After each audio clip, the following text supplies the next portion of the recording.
Tú no tendrás un móvil de más que no digo, pero este estudio me refiero. Vamos a empezar a hablar de los hidrocarburos,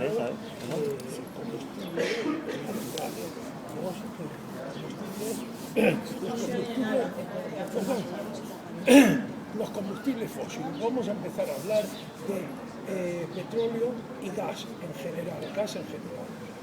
Fijaos, esto quiere representar una pequeña ensenada que puede ser todo lo grande que se quiera, pero que tiene que cumplir algunas condiciones. Las condiciones que tiene que cumplir es que esté en comunicación con el mar, pero una comunicación muy tranquilita, de tal manera que las mareas no le influyen. Esto es prácticamente un mar interior. Entonces, si este mar interior está en condiciones tropicales, de calor, de temperatura, de radiación solar tropicales, aquí se va a dar una proliferación de vida enormemente amplia. Va a haber muchísima vida. Además, he puesto esto que es como un río. O sea, ahí desemboca un río también muy tranquilo, que va llevando agua a lo largo de todo el año. Pero, como hay condiciones tropicales, una o dos veces al año van a haber una época de lluvia con una crecida enorme. Esa crecida va a hacer que el mar, que era salado, se transforme en agua dulce. Al ser agua dulce, va a matar a todos los bichos que vivían ahí porque eran bichos de agua salada. Bichos me refiero tanto a animales como plantas microscópicas. Va a haber una mortandad enorme que se va a depositar al fondo una cantidad de cadáveres enormes porque, como decíamos que no había mareas aquí, no se las va a llevar la marea, va a depositarse allí mismo. Y en ese mismo sitio van a depositarse todo lo avenida del río, todo lo que ha arrastrado el río va a llegar ahí. Total, se va a formar aquí, en el fondo de esta ensenada, un lodo con un contenido orgánico muy elevado. Ese es el principio del petróleo, ese es el principio del gas. Eso. Esto va a madurar, se va a hundir, va a experimentar calor, temperatura, etcétera, y va a fermentar, va a evolucionar. Esa masa orgánica que había aquí se va a transformar en un algo que es un combustible fósil. Petróleo o carbón. Gracias. Petróleo, origen mecánico, características, pues ya se sabe cómo es el petróleo.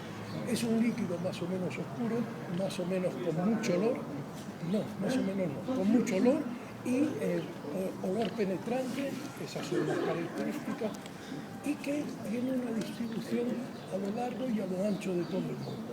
Gracias a la mañana.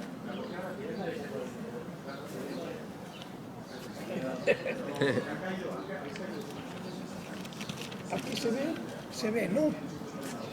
Se ve. Perfecto. Que hay mucho petróleo en Oriente Medio, bastante petróleo en Rusia, hay petróleo, gas natural, algo sí.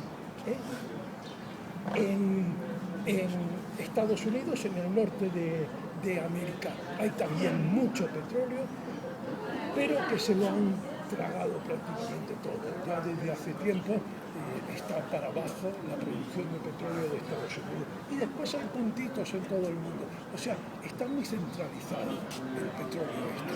Y eso, la verdad, es una de las condiciones geopolíticas más complicadas en este mundo, ¿no? Que nos ponen a unos en relación con otros y estos otros abusan precisamente de su prepotencia petrolera.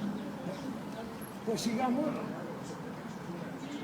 Es bastante más moderno que el carbón y la profundidad de los yacimientos de petróleo pues pueden bajar a 6.000 metros donde se encuentra todavía petróleo y pueden estar en condiciones muy distintas. Hasta 6.000 metros se baja perforando o buscando.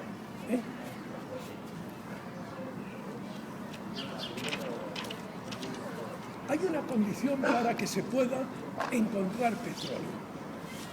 El petróleo y el gas son fluidos que tienen una característica, son muy ligeros, de tal manera que si hay un petróleo que está en un cierto punto del mundo, al ser fluido y ligero, tienden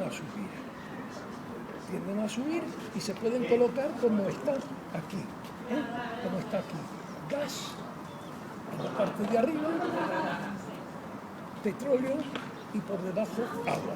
O sea, esto es una roca permeable, por donde ha ido subiendo el petróleo. Y se ha encontrado con esta capa de pizarra que es impermeable, que lo ha parado. De aquí no puede pasar. Esto es una trampa, esto es otro tipo de trampa, también geológica, pero que tiene que tenerla para que, asociado con ella y por debajo de ella, se encuentre petróleo o gas. ¿De acuerdo? Esto es una condición sine qua non. Esto, por ejemplo, es un típico yacimiento de petróleo, digamos que es una composición artística de lo que puede ser un yacimiento de petróleo, capa impermeable que se ha llenado de petróleo por medio de esta continuidad de esta capa. Hay petróleo por debajo y gas por arriba. Esto es bueno, una representación. Aquí ha surgido una falla y entonces ha atrapado el petróleo. Entre esta falla y esta capa, pues ahí ha quedado el gas y el petróleo.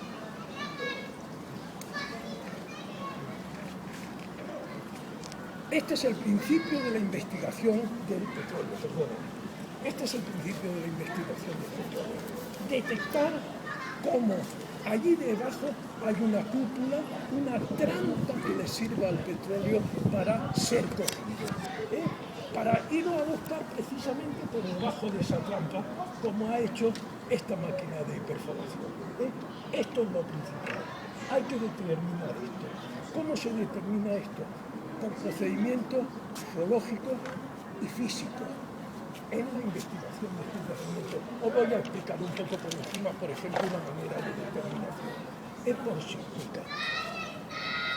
La sísmica es una técnica que consiste en provocar pequeños terremotos, provocarlos para escuchar sus consecuencias.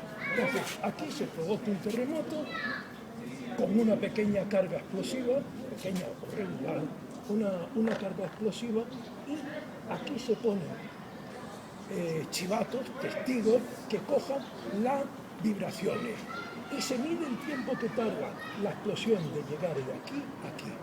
Se habla de milisegundos, milisegundos, y se va cogiendo este tiempo. Aquí, por ejemplo, llega en este tiempo, esto mide el tiempo, este tiempo. Aquí, a este segundo geófono, en este tiempo. Estos que están más alejados, cada vez en un tiempo mayor. Entonces, en esta curva se tienen una serie de datos de las formaciones allá abajo. Por otra parte, hay que completar esta curva con otra, que se dispara desde aquí y se van recogiendo en los mismos geófonos. Y entonces se tiene este conjunto de domocronas que interpretadas dan la estructura del terreno. Este sistema ya no se usa. La última vez que se usó, y además con bastante éxito, fue en la determinación, en la definición del campo petrolífero de Argelia. Fueron los franceses, el BRGM, quien utilizó este método. Pero hay otros que ahora a este le han suplantado. De cualquier manera, se trata de determinar dónde hay una bóveda ya debajo que pueda haber atrapado petróleo. Daos cuenta que si esta bóveda no existe, el petróleo escaparía, llegaría a la superficie, y en la superficie desaparecería por oxidación, se iría quemando demás. Hay leyendas que hablan en el Oriente Medio, de fuegos eternos, Esto desde un punto de vista religioso se ha interpretado de manera, pero desde un punto de vista geológico se interpreta como que el gas ha llegado a la superficie, el gas acompañado de petróleo y tal, ha llegado a la superficie y se ha quemado. En un momento dado ha empezado a arder y sigue ardiendo mientras le siga llegando gas. Fuego eterno. Bueno, este es el esquema de una perforadora, lo hemos visto en películas y demás, es un trasto de 60-70 metros de altura.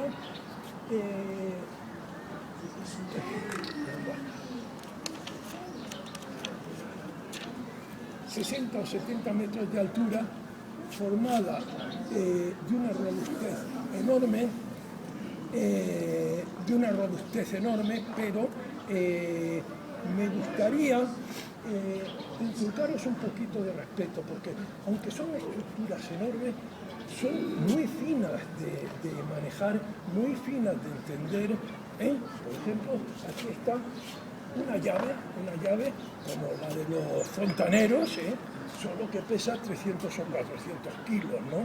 Bueno, pues hay que manejar este tipo de herramientas porque hay que ir a perforar hasta muchos metros debajo, ¿no? Son muy finas, pero brutas en el fondo. Este es el primer derek, esto es una fotografía de Pensilvania, el primer derek que se construyó. Derek se llama la estructura. Esto es la herramienta de perforación. Estos son 3 conos, como 3 piñas puestas así. 3 piñas, aquí quizás se ve mejor. Esto se apoya contra el fondo del pozo, se da vuelta al apretar contra el fondo del pozo, se clavan los dientes estos y al girar estos dientes excavan la roca, y con eso se va abriendo. Esto es una estructura moderna, una plataforma marina que tiene su helipuerto, su antorcha. Esto es una antorcha para, si hay una avenida de gas en un momento dado, poderla quemar aquí y quitársela de en medio, que no chamusque a la gente que anda por aquí. Y esta es la cuestión del principio, ¿no? La primera barra que hay arriba, o sea, la última que se ha colocado, es cuadrada. Todas las demás son redondas, Todas las demás son redondas. Entonces, aquí se empuja y se clava la herramienta que está aquí. Y aquí hay, como es cuadrada, se mete en este agujero y este agujero es el que le hace girar. Se aprieta y gira. Ya tenemos la máquina en marcha. ¿De acuerdo?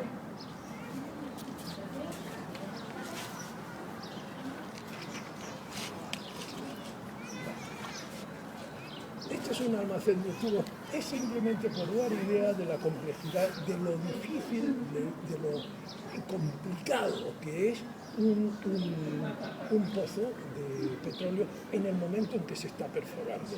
Al final después no hay más que una estructura de hierro a la punta.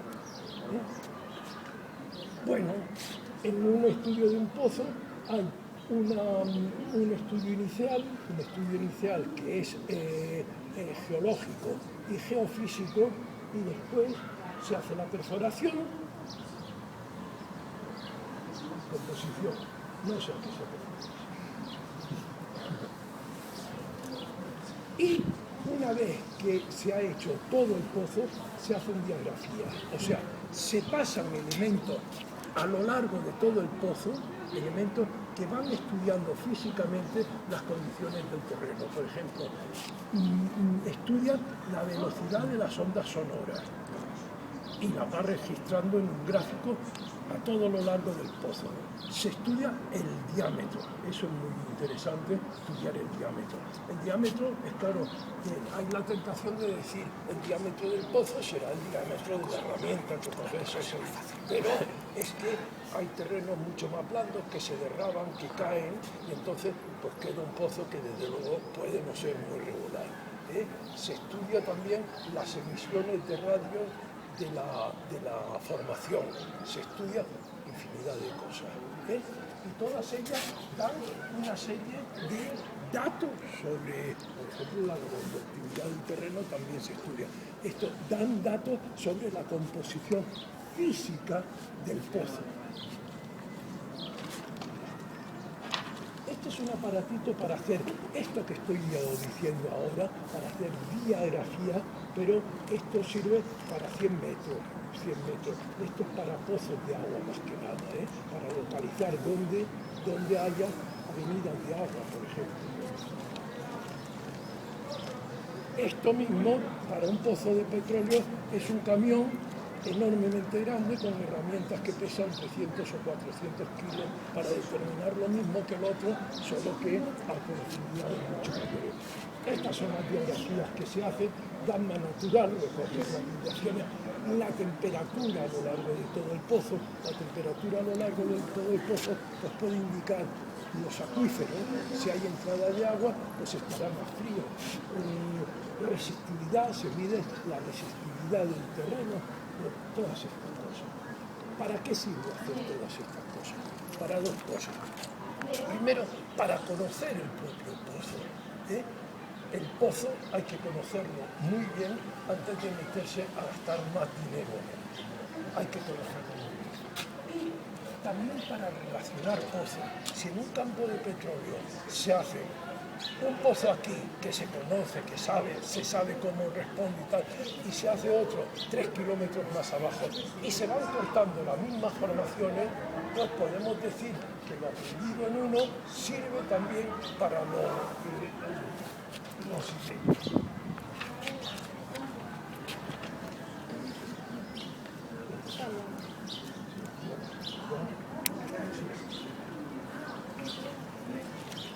Bueno, estas son la biografía. Os voy a explicar, por ejemplo, esta diagrafía.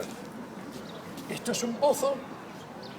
Aquí tenemos las formaciones, qué tipo de roca es, y esto se sabe porque al ir perforando se han cogido los detritus que salen del pozo y se han analizado, se han visto la roca que es, el tipo de roca que es, y aquí se tiene la radiografía gamma natural, o sea, las radiaciones que manda el terreno.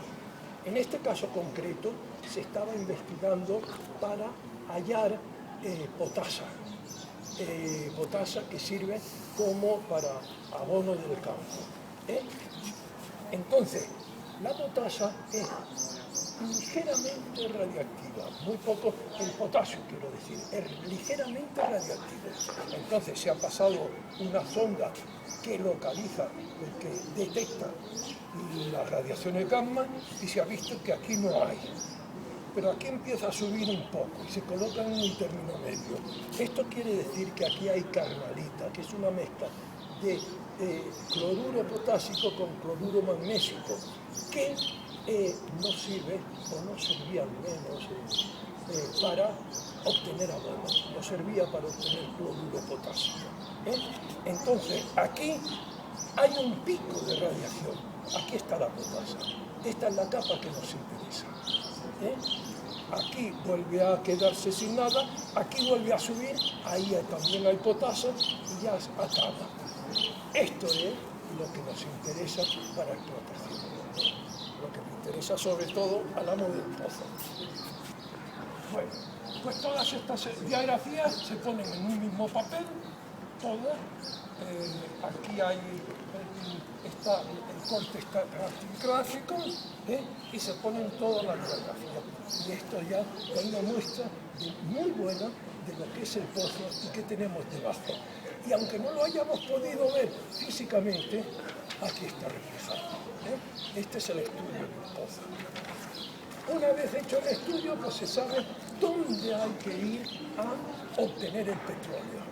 Se pone un tapón por debajo, se perfora con unas cargas huecas, unas cargas diminutísimas, pero que perforan perfectamente la tubería que metamos y perfora además la formación también la perfora, y entonces sabemos dónde hay que ir a perforar, dónde hay que ir a explotar el petróleo, se perfora a esa altura, se pone un tapón y se monta la bomba. Esta la bomba que habréis visto en películas. Bueno, pues esto es lo que se hace para petróleo y para gas. El gas natural, ¿qué? El gas pizarra, ¿qué? ¿Qué pasa? ¿Qué es lo que venimos a hablar?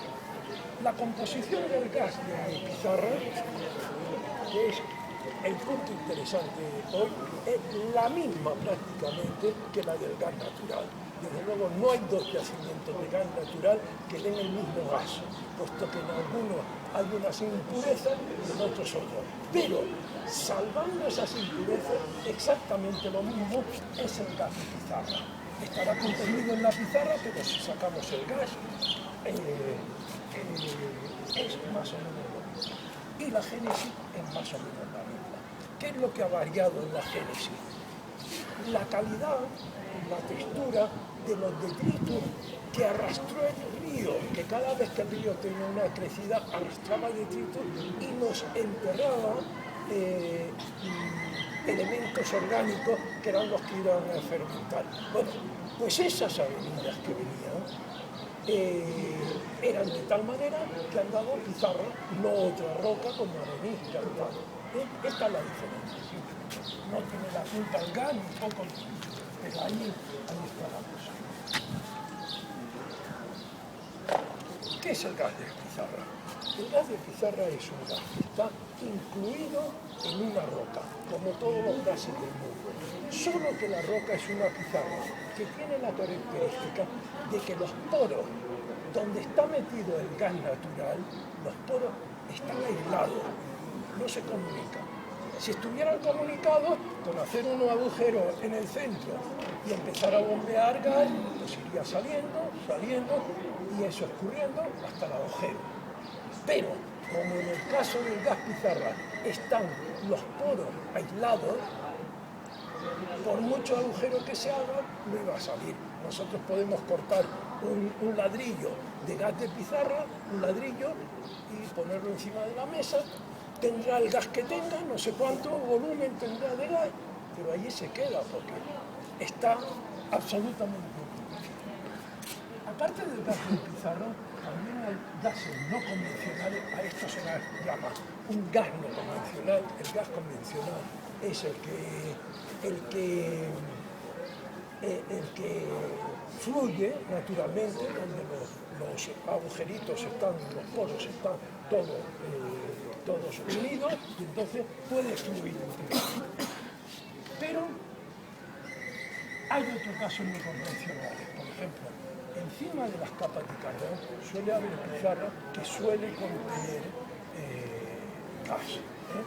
Esto, la primera vez que yo oí hablar de ello fue el año 60 y algo en Asturias. En las minas de carbón se empezó a hablar de que se explotaban en algunas minas, no sé dónde, gas perforando en los techos de las capas de carbón. Otro es en sales cloradas. Ahí, en las sales de cloruro sódico o potásico, hay poros, pero poros en los que puede caber una persona, y en los que cabe una persona. En Potasa de Navarra se encontró poros de estos, afortunadamente en muy poca cantidad, porque hubo veces en las que un operario, un ciudadano, perforando en lo que se creía roca maciza sin más, con la barrena, pegaba en uno de estos. La presión del gas allí era tan grande que salió disparado, un ciudadano salió disparado contra el hastial de enfrente y quedó muerto. Y esto de los gases es una cosa muy fastidiosa que hay que apuntárselo con mucha atención. Los hidrogases se dan, es una combinación entre cristales de hielo y metano. El metano en las minas de carbón se llama grisú cuando está mezclado con el aire. Bueno, pues en el permafrost hay esta combinación de cristales de hielo que dentro tiene metano. En esto es una atención que llama el IPCC, o sea, el Panel Internacional del Cambio Climático. Atención, que si nosotros colocamos un poquito de alza de temperatura, esos hielos que son hidrogases, que tienen gas incluida, se van a empezar a licuar y entonces va a salir metano. El metano es un gas que tiene 20 veces la potencia de bloquear los radios, la radiación ultravioleta y provocar un cambio. Atención, esto es una cosa que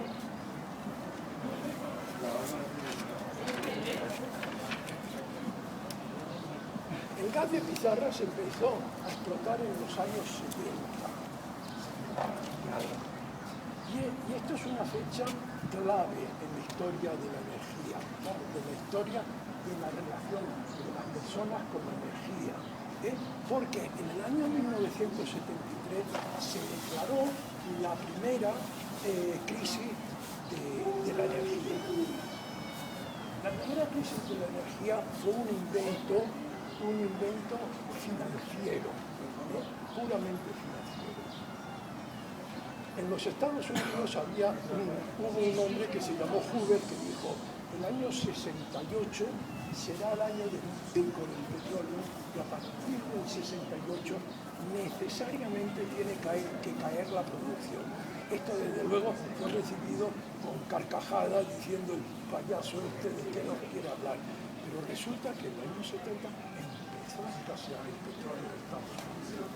Entonces la reacción fue armar el simposio en todo el mundo encareciendo el petróleo, diciendo que no había petróleo, que no, encareciéndolo, y entonces creando un barullo tal que ocultó su falta de advertencia a pesar de todas las advertencias que había.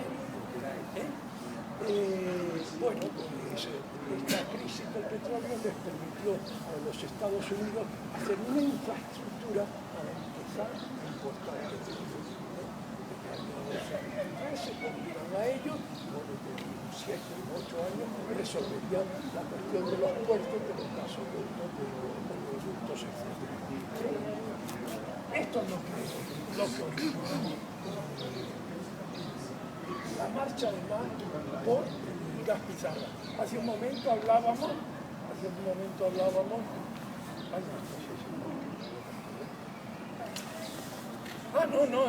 perdona, mira, yo miraba para abajo. Hablábamos de cuando empezó a explotarse el gas de pizarra, años 70. Tuvo otra misión en lo del gas petróleo, en lo del gas pizarra.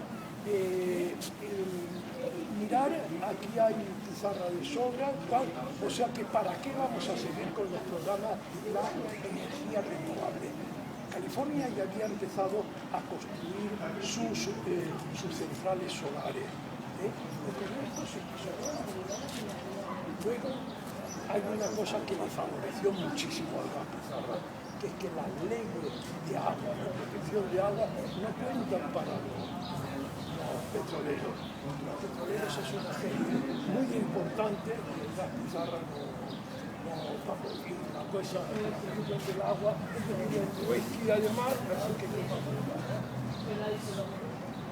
Y por otra parte, los avances técnicos que han sido fundamentales para la pizarra han sido la perforación horizontal y las técnicas de traje, las técnicas propiamente de traje. Antonio, ¿te puedes echar un poquito para atrás para que nos lleve tu voz a todos? ¿Para qué? Sí, es que si te vienes aquí... Sí, perdóname, sí, perdón.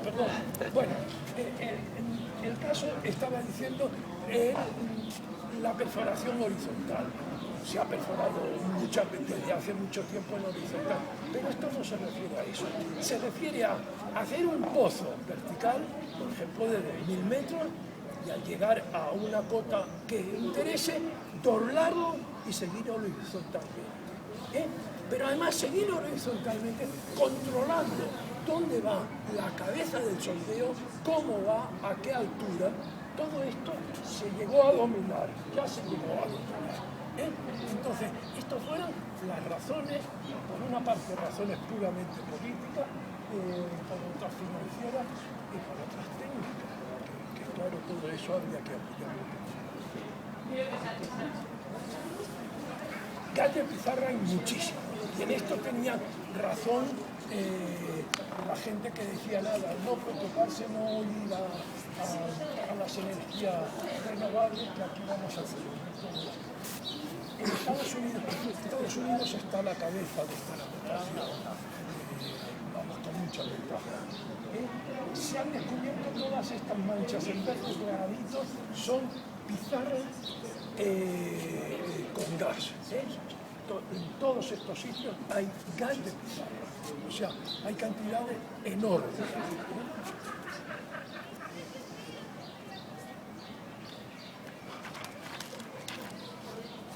Esto es el secreto que decía. El pozo, que en un momento dado lo curvamos y seguimos perforando por la capa.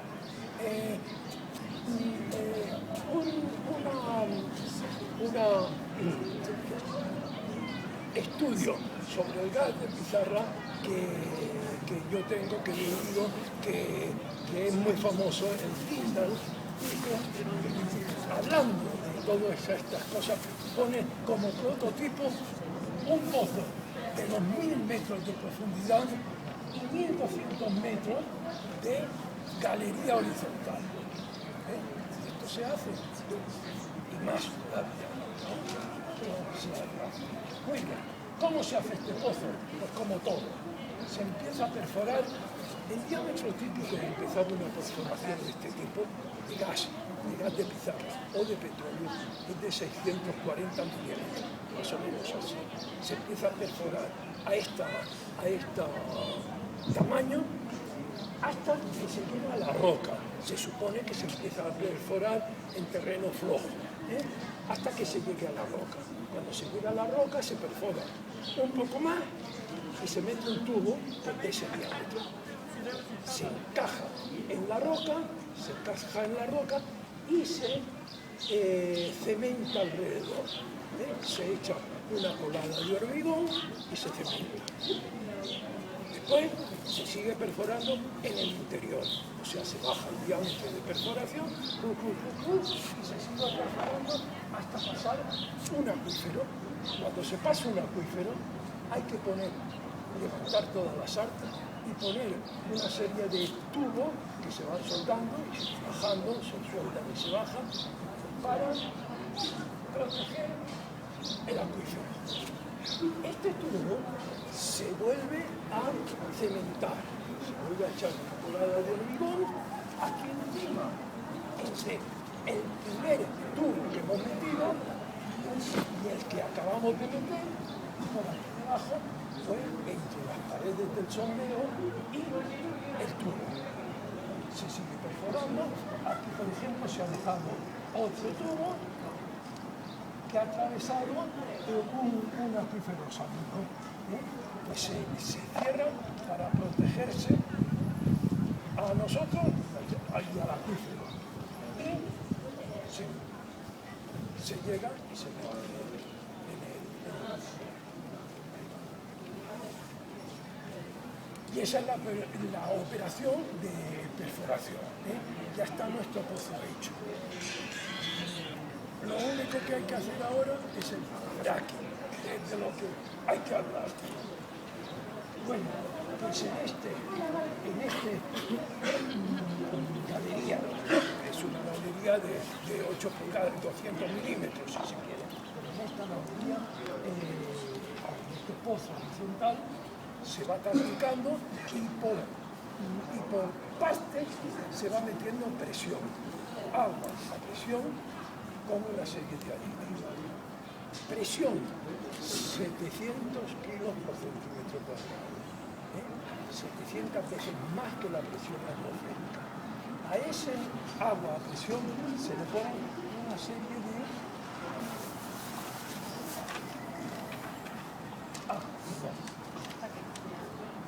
Bueno, vamos a ver. Entonces, lo que se hace para ocupar menos tierra allá arriba es un pozo, aquí hay un pozo, se hace 6 pozos. No, desde un punto se hacen 6 pozos. Por ejemplo, se perfora hasta la planta que sea, se pone en horizontal y se avanza X metros hacia el norte. Se hace otro más o menos en los mismos hacia el sur y así se tocan varios. Entonces, se va a explotar todo este campo. Todo este campo se va a explotar desde ese punto. Se va a otro pozo, etcétera, etcétera. Esto, desde luego, desde un punto de vista ambiental, tiene una importancia enorme.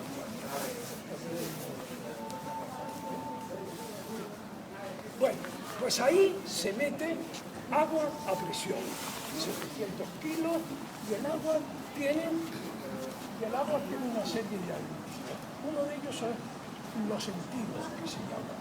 Eso no es más que arena. Y tiene como visión, cuando se crea una grieta por la presión, que la arena se vaya metiendo por esos poros que se han creado, por esas fisuras que se han creado, para mantenerla saludable. Además de eso, se ponen unos componentes ácidos para que ataquen parte de la roca más vulnerable para ir creando más grietas. Rompedores, anticalcios, inhibidores de corrosión, hay muchísimo aditivos. De tal manera que se dice que hay del orden de 600 aditivos. Se dice, porque eso no se conoce, esos son secretos comerciales. No se conocen. Se conocen algunas cosas que se han podido ir haciendo, pero de verdad, la lista completa no se conoce.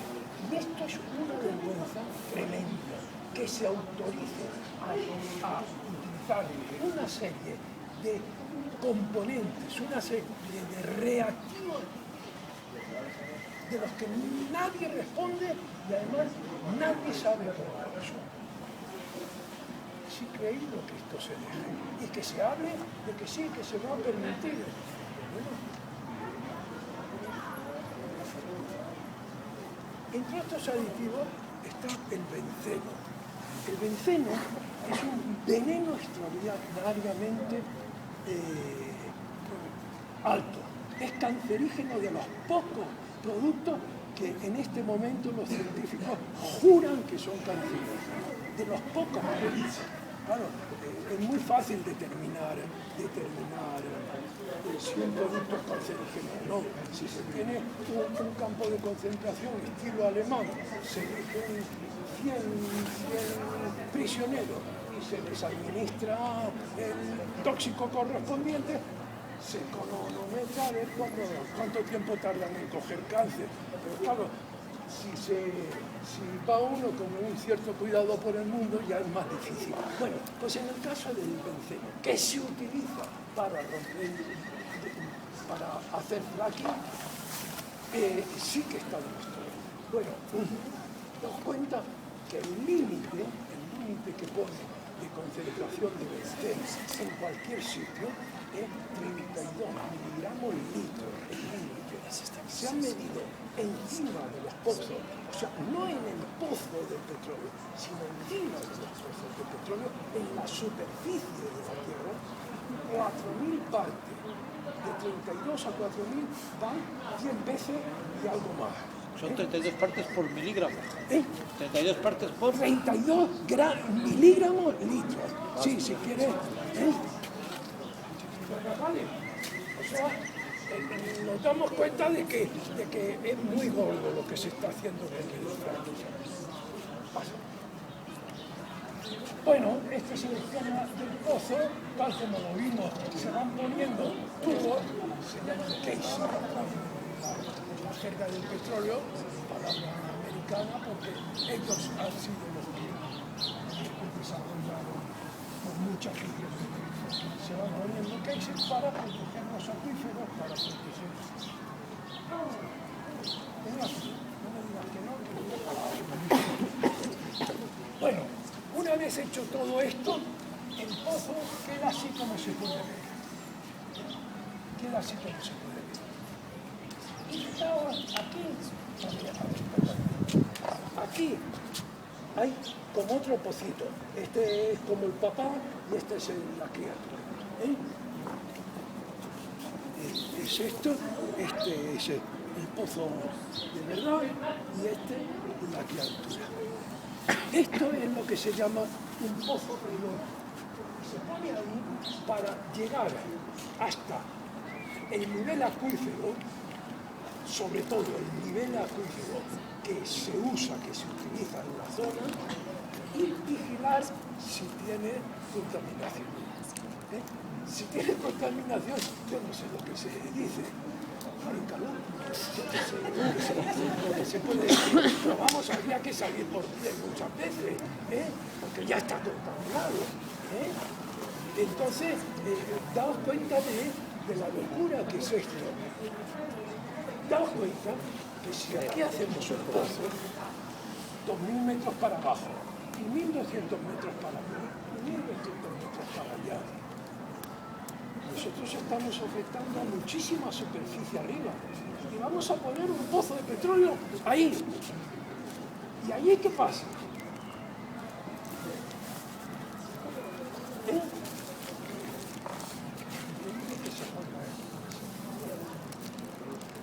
Bueno, esto es un pozo.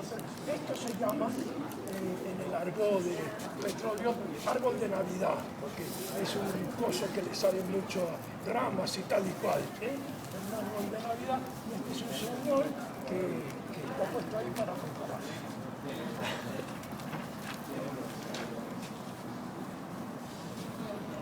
Gas pizarra y gas natural.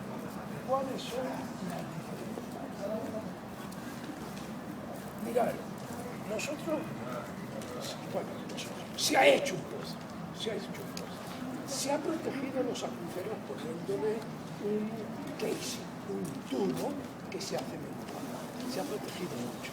Se ha seguido perforando, se llega a 2.000 metros, se da una galería para aquí, luego se hace otro pozo, otra galería para allá, y así 6 en un cuadrito. En cada uno de estos pozos vamos a empezar a meter agua a toda presión, con una serie de venenos dentro para abrir la roca. Toda esa presión nos va a mover el varillaje de arriba abajo, va a cantar el cementado de los tubos. Pues en algunos casos sí, en otros no. Y desde luego que en otros no ha aguantado, de eso hay documentación. De eso hay documentación. Pensar que Muñe está aislado en los acuíferos, pero resulta que en algunas casas de zonas de explotación de esto, el agua harta. Esto no es un chiste contra los bomberos ni nada de eso. Es que se abre un grifo, se acerca una cerilla y salen llamas. Es increíble. Y esto se ha hecho, y esto se sigue haciendo. El agua arde. ¿Por qué? Porque disuelve el gas natural que tenía que salir por otro sitio, pero sale por el grifo de las casas. Hasta el punto que ha habido alguna casa donde ha habido explosiones de gas. O sea, como esas casas donde están los viejecitos cocinando y que se dejan el gas abierto, pues, del mismo modo, solo que si no hace falta en este caso el viejecito.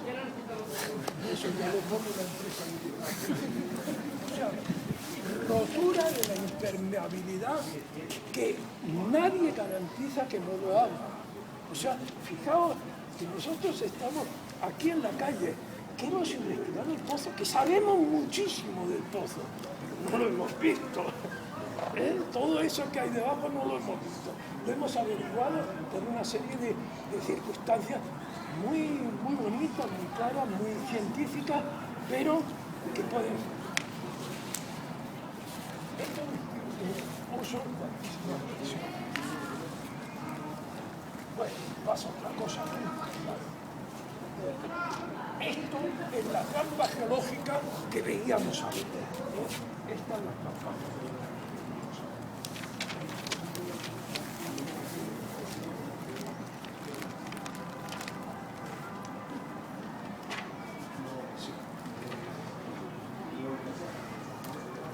Nosotros, para explotar este yacimiento, para explotar este yacimiento que tiene gas y aceite y petróleo, hacemos un agujerito aquí, simplemente. Y por ese bombeamos lo que sea. Lo único que hemos hecho es un agujero que vamos a exagerar por ser así. De resto, toda la trampa queda intacta. Hemos hecho este agujerito para explotarlo, pero la trampa ha quedado intacta. Nosotros podemos muy fácilmente, taparlo. Una vez que se ha acabado la explotación, se puede tapar. No es más que tapar un agujero así, que sabemos exactamente dónde está. Pero, si nosotros vamos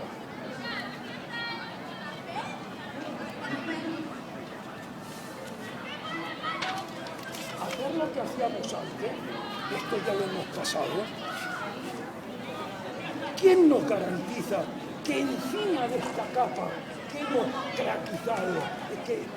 craquizado, sí, que la hemos hecho bruta, la hemos roto absolutamente, ¿quién nos garantiza que aquí encima va a haber una trampa que funcione? ¿Quién lo garantiza? Se pueden hacer muchos estudios geológicos y se pueden ver que hay capas de pizarra por arriba, pero nadie nos garantiza que no haya una grieta, una falla tal que pueda permitir el paso. Ni siquiera son perfectos, ni siquiera los ingenieros de minas son perfectos. O sea, aquí va a quedar gas y que va por el salir. Es lo que pasaba en el Oriente Medio, los fuegos eternos. Se quedó un petróleo y que en un momento dado empezó a salir una llama, y mira qué bonita, y vamos a darles interpretaciones. Bueno, pues aquí puede pasar lo mismo.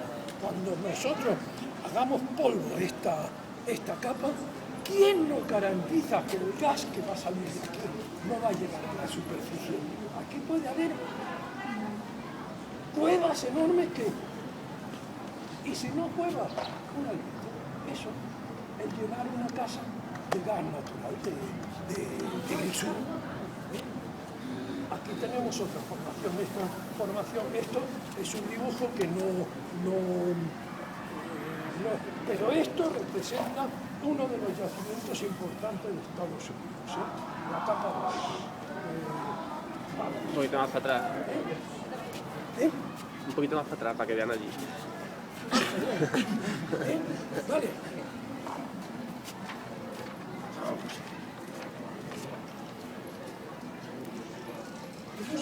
El uso de altísimas presiones. Fijaos.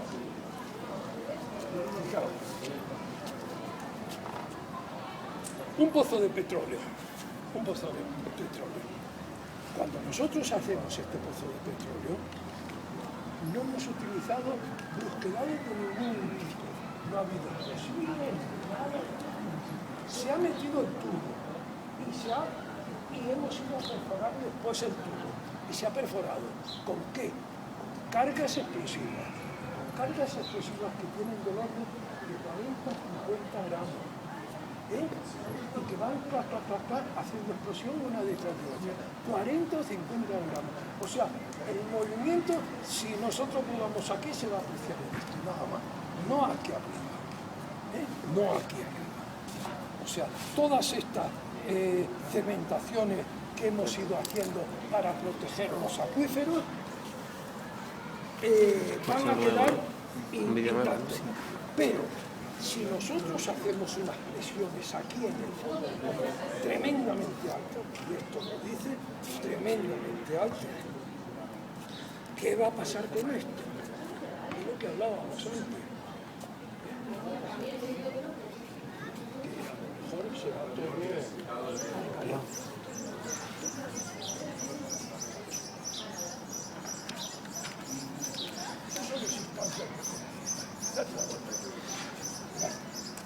Uso de situaciones. Es lo que hablábamos antes. Y aquí estamos metiendo una serie de veneno tremendo en el fondo del pozo y que eso va a salir. Eso sale. No en el 100% de los casos, por supuesto. Ahora, que se ha registrado sus escapes, no cabe la duda.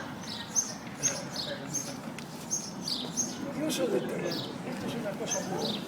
Esto es una cosa preciosa. Fijaos, esto es un pozo de fracking cuando un troque, como veis, cuando se está, cuando está ya en marcha, ¿no? Los líquidos que nosotros metemos en el pozo para craquizar, esos son devueltos a la superficie en una gran mayoría, pero del orden del 60% del líquido, si me equivoco en alguna cifra, perdonadme, en el 60% en los 4 primeros días sale del pozo, y se reciben en superficie. Son líquidos absolutamente tóxicos. Entonces hay que meterlos en una balsa tal como esta, una balsa tal como esta. ¿Qué pasa con ella? Producto tóxico y peligroso. Se llevan todo a un lugar que tenga base química. ¿Qué eso? Por hacer una pregunta, ¿quién paga la depuración de esos líquidos? Bueno, se pueden dejar ahí, pero esto se deja ahí y si una vez hay una lluvia fuerte, esto reposa y sale, va a un prado y matará X vacas como ya ha pasado. Como ya ha pasado. Arruinará X hectáreas de terreno, como ya ha pasado. ¿De verdad vamos a hacer esto? ¿De verdad se quiere? Aquí, por ejemplo, poner el camino que puede seguir el metano, el gas natural, para llegar a los acuíferos. Y esto es lo que decíamos antes. El gas sale de aquí, saldrá de por aquí, etc. Y se ha hecho un pozo de... Ah, no, esto es un pozo de agua de beber. Y claro, agua potable. Y llega...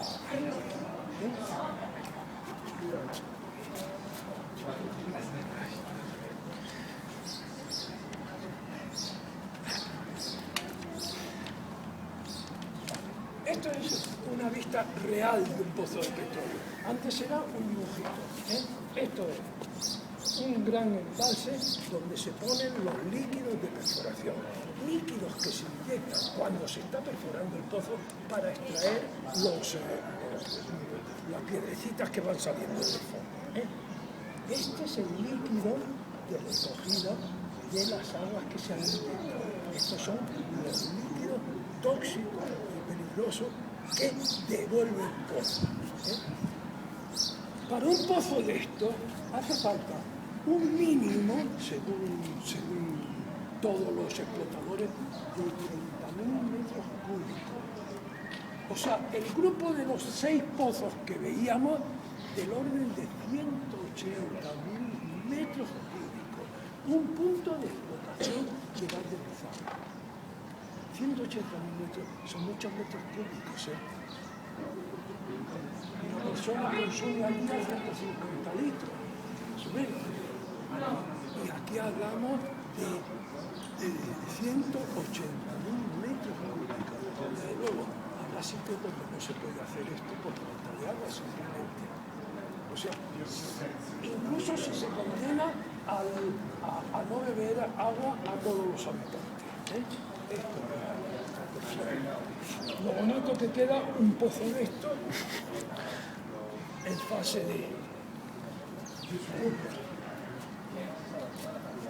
qué lástima que esto sea, que no sea una feria, vamos. Qué lástima que esto no sea una feria. Este es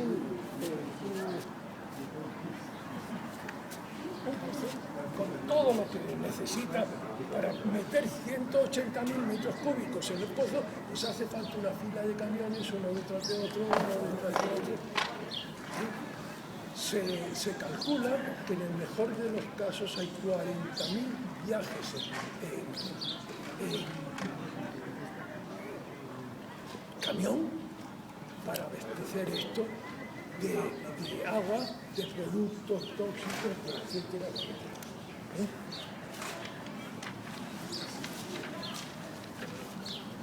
Esto es una piscina donde no se recomienda bañarse.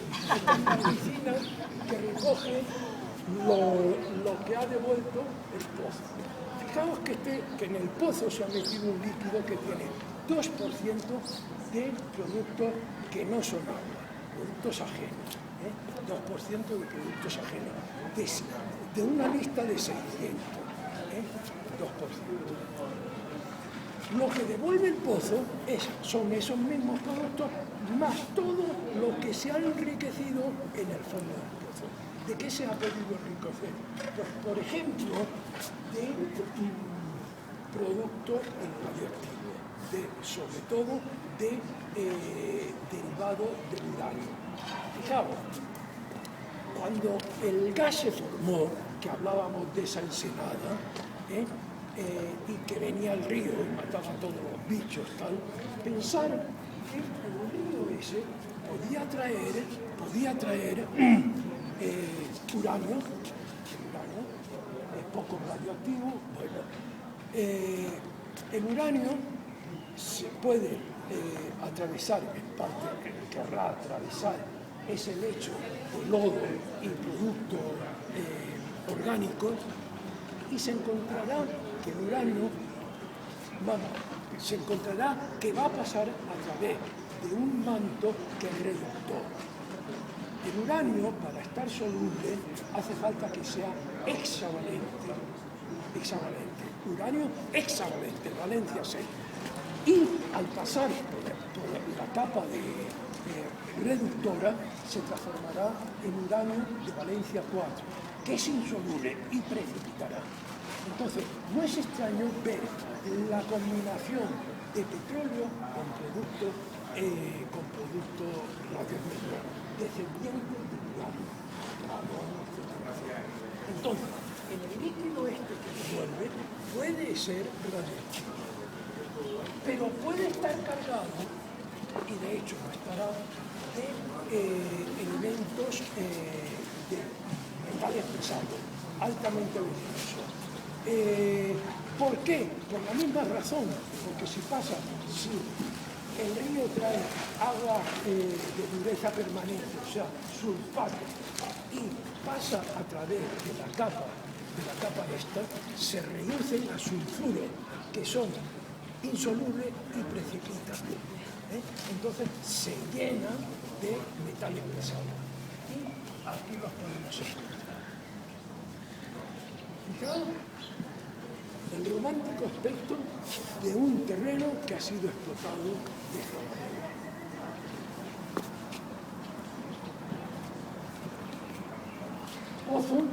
pozo, pozo, pozo.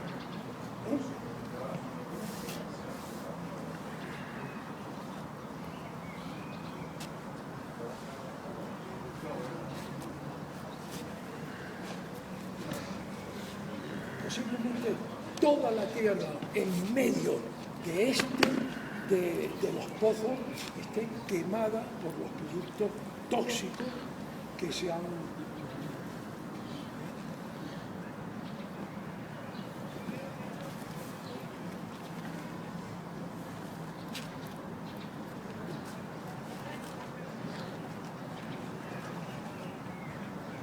Esto ya es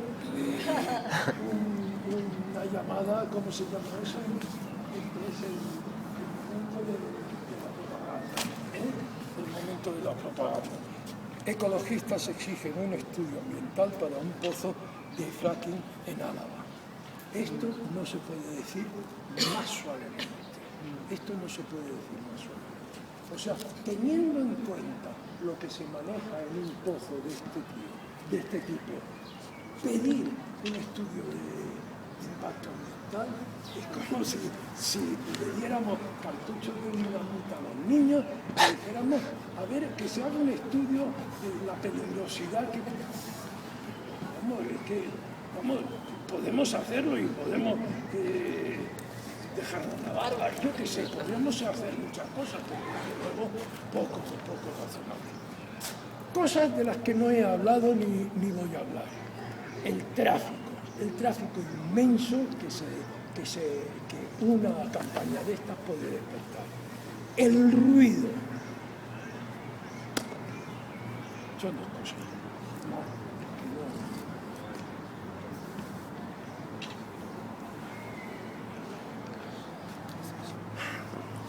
Venga, ¿quién quiere decir algo?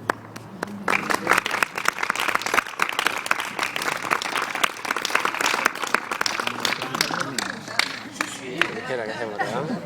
Vale. ¿Quién quiere decir Vale, tú lo puedes cortar luego. A ver, ya te voy a preguntar por el agua que utilizas, la cogerán de un acuífero. Yo entiendo que normalmente la... O del río, o del embalse. Y luego la dejan en una base. No puede ser que la inyecten... No. Bueno, la dejan en una balsa temporalmente. Después eso hay que cogerlo y tratarlo.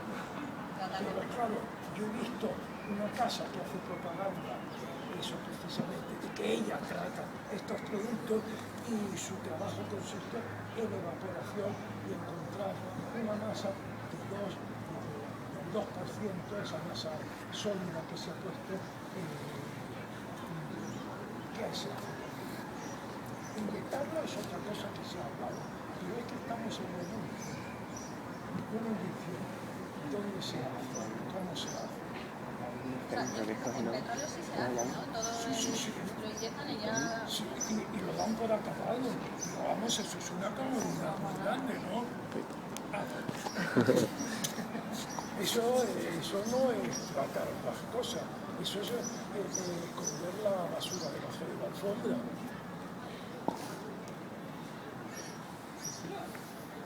¿Qué porcentaje de las explotaciones actualmente utiliza esta técnica? ¿Qué porcentaje más o menos se conoce? ¿De qué? De las explotaciones utilizan esta técnica de... Esto no te lo podría decir, pero están hablando de que para el año 2030 vamos a obtener un 30% de gas de origen de fracking en Estados Unidos. En Europa, la verdad, las cosas están siendo muy discutidas. La Comunidad Europea ha tomado manos en el asunto y es imprudencia. Por otra parte, Francia tiene una moratoria muy larga. ¿Quién más? Hay países en los que se ha prohibido y tal. Hay una discusión muy grande sobre esto. El único país que está claramente a favor del fracking es Polonia. Polonia tiene una razón clarísima. de tipo político. Polonia se lleva mal con los rusos y el gas que viene a Europa es mayormente de los rusos. Ya sabéis que hubo unas discusiones enormes sobre la exportación de petróleo de Rusia, que la prohibió a algunos países. Por ejemplo, Ucrania le cerró el grifo. Polonia no quiere que le cierren el grifo y entonces quiere explotar gas de pizarra, y es el único que está de verdad abierto a eso. Yo te quería preguntar, Sí. ¿el fracking este se utiliza solo en el petróleo de las pizarras o para sacar otro petróleo y es una forma de extraer el petróleo muy cara? ¿Puede acabar subiendo el precio del petróleo para...? Sí. Parece, petróleo no, hemos hablado de Bueno, gas. de gas, perdón. Hay desde luego pizarras bituminosas como las hay en Puerto Llano, ¿no? Pero para explotar las pizarras bituminosas, para coger petróleo de las pizarras, hace falta calentar la pizarra porque hay que reestructurar el petróleo, ¿eh? Hay que craquizarlo en parte y entonces hay que calentar o sea, petróleo no, vamos a hablar de gas. Esto parece que en este momento se defiende el precio, y prueba de ello es que se está haciendo y se está haciendo mucho. ¿Y se utiliza parte para el gas de las pizarras para alguna otra...? Porque no están unidos los solos. Sí, la pizarra se usa para muchas cosas. La pizarra, ¿cómo se llama ese tipo de pizarra? La que se explota en Galicia, en el sur de Galicia, para tejados y demás. Se explota pizarra, sí. No sé cómo. Sí, es un tipo de pizarra con las que se hacen los tejados, vamos. Ya, sí. Además es una cosa muy interesante de ver, es una pizarra que hay que volarla y rápidamente tratarla, entonces se cogen unos cuchillos y se van abriendo por las quitas. Es bonito de ver, es interesante de ver. Y además estas pizarras es como si maduraran y ya no sirven, porque si se dejan al aire durante un tiempo, ya no rompen como deberían, no sé. Sí, no, se utilizan para muchas cosas, pero desde luego estas no, porque estas si se explotan de 700 metros para abajo, pues fíjate tú. No, es que yo creo que había leído en algún sitio que el problema que ha pasado con el sol, entre otras cosas, de muchos lados, es que las pizarras de vaca muerta antes parece ser que no merecía la pena por el precio explotarlas, y ahora ha habido como... La pizarra del yacimiento de vaca muerta, de la vaca muerta que hay en Argentina, se llama el yacimiento, que parece ser que antes no eran explotables porque era demasiado caro y actualmente dicen que sí, o han encontrado una técnica nueva. Ese yacimiento que han quitado a Repsol. En Argentina. Pero eso es de pizarra, eso es petróleo, esos son pizarras bituminosas. Son convencionales, ¿no? No, es fracking pero con petróleo. Fracking con petróleo no parece que sea... Sí, algo quieren, como en Burgos. En Burgos también dicen, donde está el antiguo campo ese de petróleo que hay, que para explotar va a comprar una empresa británica y también quiere hacer algo así. Sí, pero perdón, serán diferentes. es gas en realidad lo que se gas, no petróleo. O sea, el petróleo type que se llama, hay que calentarlo. Lo que es en la pizarra es gas natural. Es el mismo. ¿Es metano o qué es? Sí, metano. Sí, que puede tener impureza de etano o tal, pero es metano. O sea, dije antes que el gas, el yacimiento y todo son distintos, tienen distintas composiciones, ¿no? Pero vamos, ligerísimo. El gas que se utiliza en la Gas natural es metano y gas de pizarra es metano. Sí. Lo único que se hace para rectificar sacar el gas natural del mundo, lo único que se hace es separarlo en CO2. Porque si no se separa, pierde mucho precio.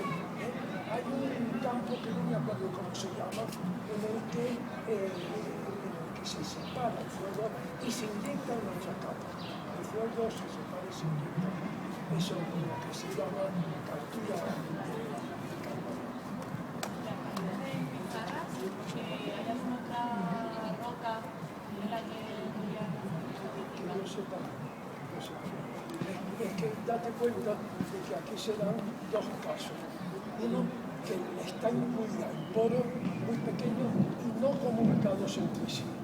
Esto es un caso. Segundo, que el fracking pueda comunicar esos poros. O sea, eso es una condición que tiene que reunir la roca. Yo no sé de otra roca que sea. O sea, por ejemplo, una roca madre, clarísimamente, una roca en la que tiene contenido petróleo o gas, típicamente en la arenisca. Eso es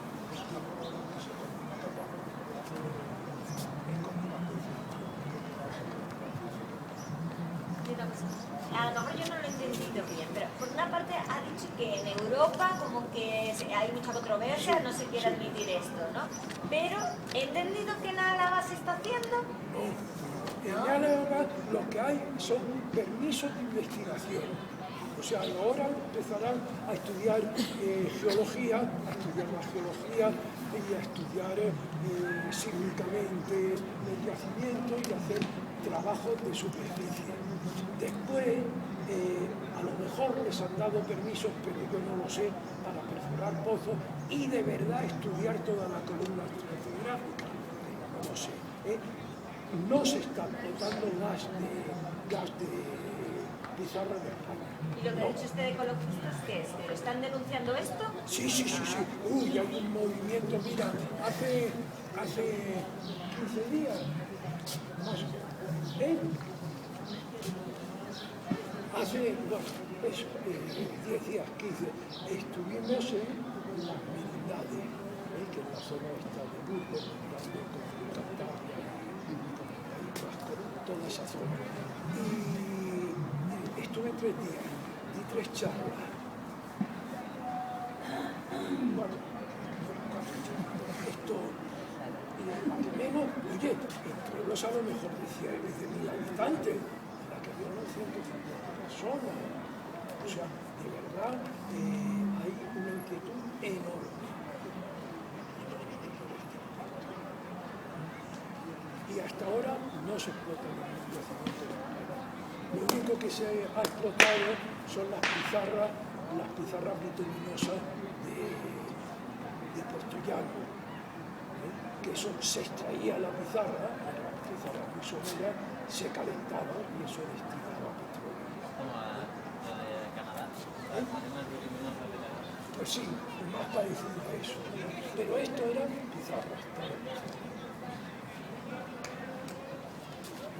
Me ha parecido entenderte antes, que había un par de cosas de las que no habías hablado y una era de los ruidos. Sí. Vale. Y otro, Yo he leído en internet, buscando imágenes sobre fracking, que se asocia esto a ruidos que escucha la gente muy fuertes, que no sabían si era la tierra, que sonaba, tal, no sé bueno, exactamente qué. se ha dicho también que el fracking puede provocar seísmo. Yo la verdad no sé si creerlo o no. Yo soy bastante escéptico. Vosotros pensar que la Tierra no es un coso macizo que aquí en este sitio, que no es especialmente sísmico, pues a lo mejor al cabo de un día se podrían registrar 2, 3 ligeros temblores de tierra. Que alguno sea un poco más alto, pues sí, se ha llegado a notar temblores de tierra en Madrid. Entonces, si hay una explotación debajo, se achaca a ella, pues se achacaría a ella. No sé, yo no sé si creo mucho. En cuanto al ruido, no lo sé. de verdad hay una cosa, que si se está en un sitio y debajo se está explotando una capa, esa capa se está haciendo minutos. Habrá asentamientos posteriores, o sea, habrá terremotos, pues sí, pues habrá. Sobre todo, claro, si se explota en toda la corrida de la capa, se explota, pues claro, queda un poco en falso todo. Pequeños asentamientos, grandes asentamientos, no sé. Y otra cosa, a nivel de salud, ¿hay plataformas de afectados ya en Estados Unidos por esta técnica que hayan sufrido consecuencias? Bueno, esto se ha hecho sobre todo en Estados Unidos. Eso no se lleva en Estados Unidos. Pero vamos, esperemos que alguna vez suscite. Pero yo no sé de ninguna plataforma. Lo que sí sé es que, por ejemplo, las compañías de fracking dicen que las reclamaciones que quieren atenderlas entre 24 y 48 horas. Oiga, que a mí se me prende fuego el agua. Un momento, en 48 horas le confrontamos.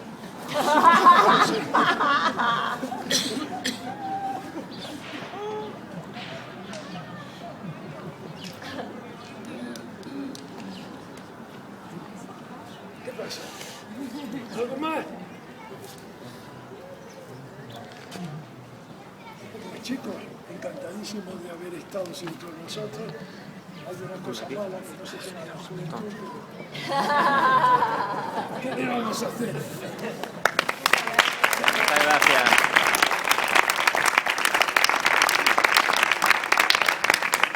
¿Vas a recoger los correos de alguien?